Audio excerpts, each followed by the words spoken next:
Bonjour, aujourd'hui c'est le 24 avril. Cette méditation, bien sûr, a été faite dans les studios d'Amaseno à Urt, au Pays Basque, en France, dans le sud-est de la France. Mais à vrai dit, alors que vous écoutez pour la première fois ce message, nous sommes donc en train de quitter Yanès dans les Asturies et nous allons aller dans une autre ville. Et le 25, vous allez voir où nous sommes arrivés. Aujourd'hui, je continue, d'ailleurs dans Romains 6, à parler de l'esclave de la justice. Dans le 23, nous avons parlé nous sommes donc sous la grâce de Dieu. C'est une grâce libératrice, c'est une grâce qui nous sauve, c'est une grâce qui nous transforme complètement. Dans le verset 18, Paul dit ceci de Romains 6, et je vous rappelle que notre thème, c'est pour que nous marchions en nouveauté de vie. Romains chapitre 6, verset 4. C'est-à-dire Dieu a fait tout ce qu'il a fait pour que nous marchions en nouveauté de vie. Ayant été affranchis du péché, vous êtes devenus esclaves de la justice. Il a dit ça déjà avant, dans les versets qui précèdent. Nous vivons sous la justice de Dieu, sous la grâce de Dieu. Affranchis. Vous voyez que le problème dans Romains 6 et dans tout Romain et dans toute la Bible, c'est ce rater la cible, hamartia, qui apparaît 250 fois dans le Nouveau Testament, pour montrer que c'est important. C'est sûr que de nos jours, nous n'aimons pas parler du péché. Mais le péché, c'est une grande abomination dont le salaire, c'est la mort. Romains chapitre 6, verset 23. Christ a fait tout cela parce que le péché était rentré dans notre vie. Regardez autour de vous. Les séparations, les divisions, les meurtres, les guerres, les conflits, les mensonges, les abus, la corruption, tout cela est causé par hamartia, par le péché, qui est en vous, qui est dans l'homme, qui est en nous. Enfin, nous sommes libérés du péché maintenant, il nous dit. Je parle à la manière des hommes à cause de la faiblesse de votre cœur. De même, donc, qu'est-ce qu'il dit? Je parle de la faiblesse à la manière des hommes quand il dit devenu esclave de la justice, à mon avis.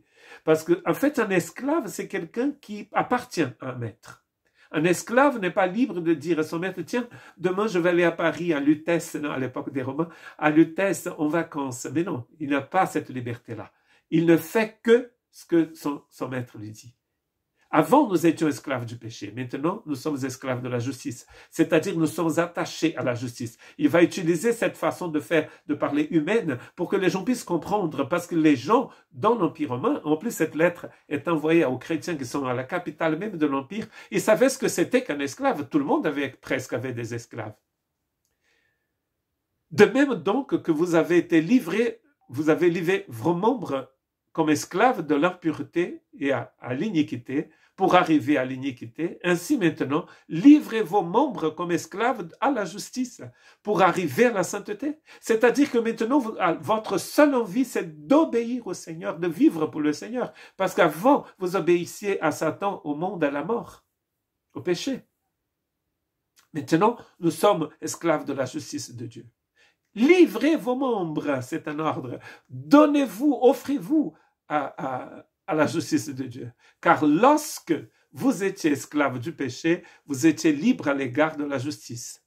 Mais pour la méditation de demain, il va poser encore une question disant, oui, mais quel fruit portiez-vous alors? C'est du spoiler que je fais. Les gens disent, oui, mais nous sommes libres. Mais libres de quoi?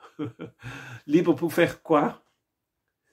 Finalement, il y a deux esclavages ici. L'esclavage du péché et l'esclavage à la justice de Dieu. Oubliez l'idée que vous avez d'esclavage, parce que moi, j'ai des ancêtres. Moi, je suis né au Brésil et j'ai des ancêtres qui étaient esclaves. La grand-mère de ma mère était esclave. Ça fait pas si longtemps que ça.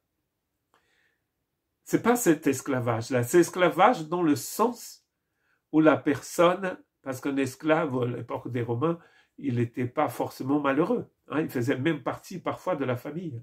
Mais il appartient à quelqu'un. C'est ça l'idée ici. Avant, nous appartenions au péché et à la mort. Maintenant, nous appartenons au Seigneur et à sa justice. Que Dieu vous bénisse.